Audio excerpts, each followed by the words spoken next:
Terima kasih sudah klik video ini dan jangan lupa untuk terus dukung kami dengan cara tekan tombol like, komen, dan subscribe agar kalian tidak ketinggalan info-info menarik seputaran motor balap lainnya. Always do it on my own, so I gotta get through it. And the only thing I know is to love what I'm doing. Never give up, never slow, till I finally prove it. Never listen to the no's, I just wanna keep moving. Keep my head up when I act, head up, that's a fact. Never looking back, I'ma keep myself on track. Dunia balap motor Jawa Timur memang sudah tidak asing lagi di kalangan remaja maupun orang dewasa, yang dimana dalam dunia balap motor khususnya trek lurus sangat identik dengan motor yang ringan ramping dan dibekali dengan teknologi terbaru hingga menjadi motor tersebut super kencang. Kini kami telah menyajikan fakta-fakta unik dan terbaru tentang perkembangan motor balap Jatim khususnya HRX.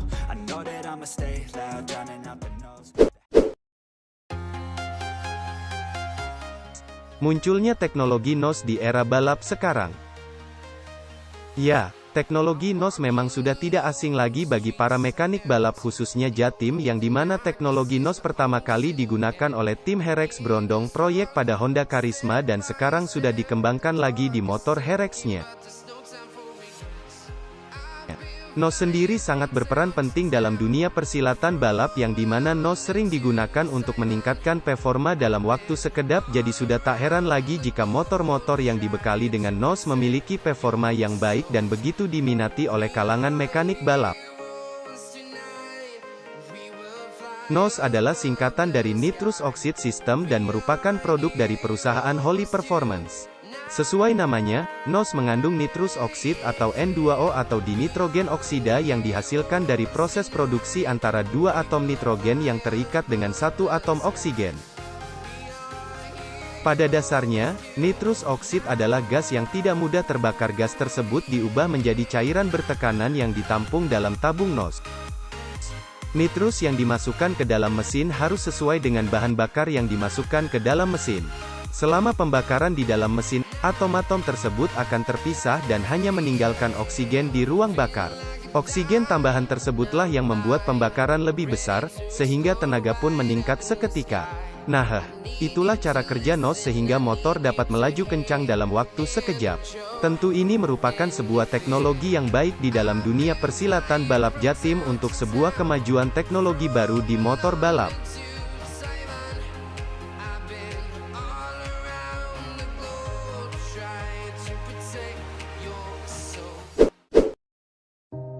Rangka aluminium. Rangka alumini memang sangat dominan dalam dunia balap motor, di mana rangka alumini selain memiliki bobot yang sangat ringan, ia juga memiliki sifat yang tidak mudah rusak atau berubah bentuk, sehingga pantas saja jika rangka berbahan alumini ini sangat diminati para mekanik balap.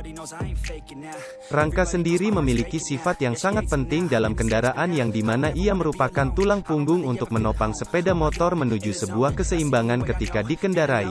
Para produsen motor takkan sembarangan saat menciptakan rangka, karena komponen ini akan menopang elemen-elemen penting lainnya dari sebuah sepeda motor, seperti lengan ayun, suspensi, serta mesin, yang tentu hal ini akan berpengaruh besar pada motor balap.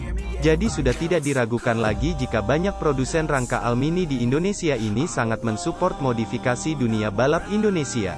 Rangka alumini sendiri di dunia balap sudah banyak digunakan dalam dunia persilatan balap Jatim, yang dimana rangka alumini ini sering digunakan pada motor-motor HRX khususnya para mekanik HRX di wilayah Jawa Timuran yang saat ini sudah menggunakan rangka alumini untuk motor balapnya.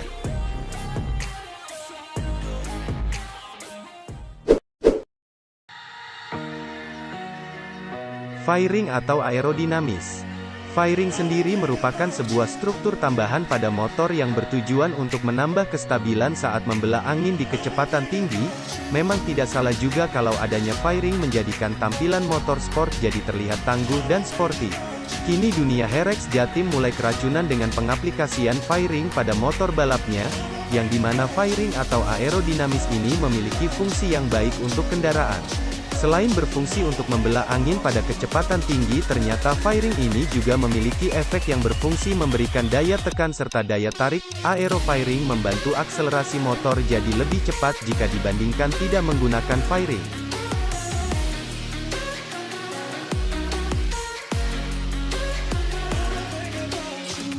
Jadi untuk mencapai satu titik ke titik lain akan lebih cepat.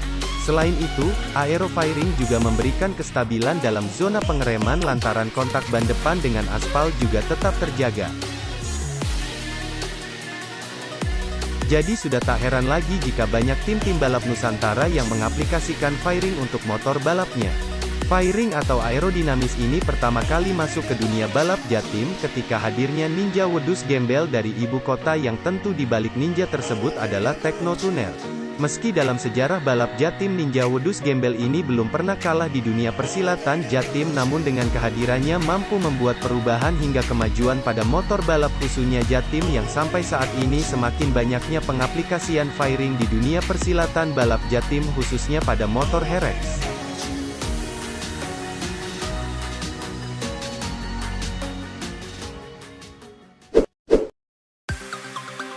Teknologi injeksi.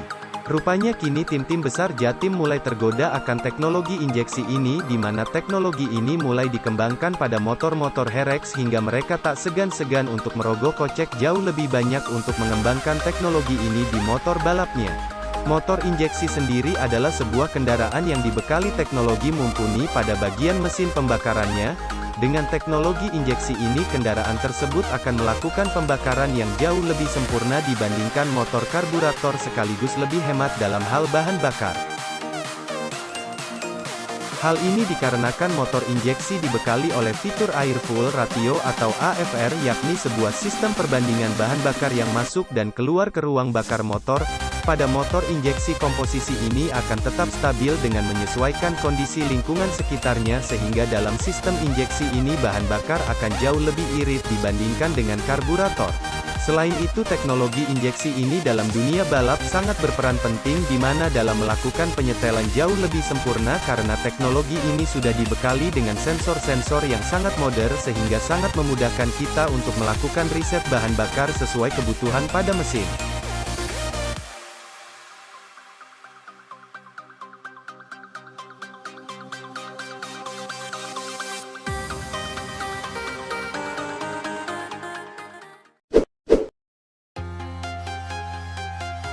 Hadirnya teknologi motor listrik. Akhir-akhir ini kita telah dihebohkan tentang turunnya motor listrik di dunia balap resmi yang diselenggarakan oleh Bodisa Cicangkal kemarin. Di mana dalam event ini motor listrik masih menjadi pertama kalinya turun di lintasan balap resmi, yang sebelumnya motor listrik ini sangat ramai di negara Taiwan. Sampai saat ini negara Taiwan masih menjadi negara dengan kendaraan listrik drag bike terbaik. Hal ini dikarenakan komponen-komponen yang digunakan pun sudah ada semua, sehingga untuk membutuhkan komponen balap listrik Taiwan masih menjadi gudangnya balap listrik. Kini di Indonesia pun drag bike listrik sudah mulai digemari oleh masyarakat Indonesia. Hal ini bermula munculnya motor listrik drag bike di event Bodisa Cicangkal kemarin, yang dimana motor listrik ini dikembangkan pertama kali Patrick Bike dengan mekaniknya yang sering dipanggil Bang Adi. Motor listrik ini hanya dibekali dengan dinamo listrik dengan sebuah lilitan yang sudah diperhitungkan untuk menghasilkan sebuah tenaga yang tinggi.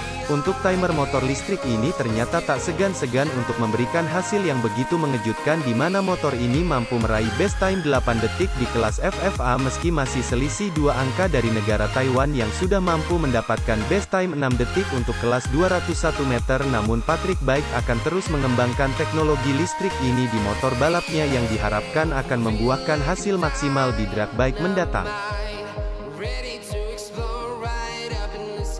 Begitulah kemajuan-kemajuan motor balap Indonesia yang bakal dikenal dunia dengan sebuah teknologi-teknologi baru yang akan bersaing di dunia persilatan drag bike internasional. Dan jangan lupa untuk terus dukung kami dengan cara tekan tombol lonceng dan subscribe-nya agar kalian tidak ketinggalan info-info terbaru dari kami.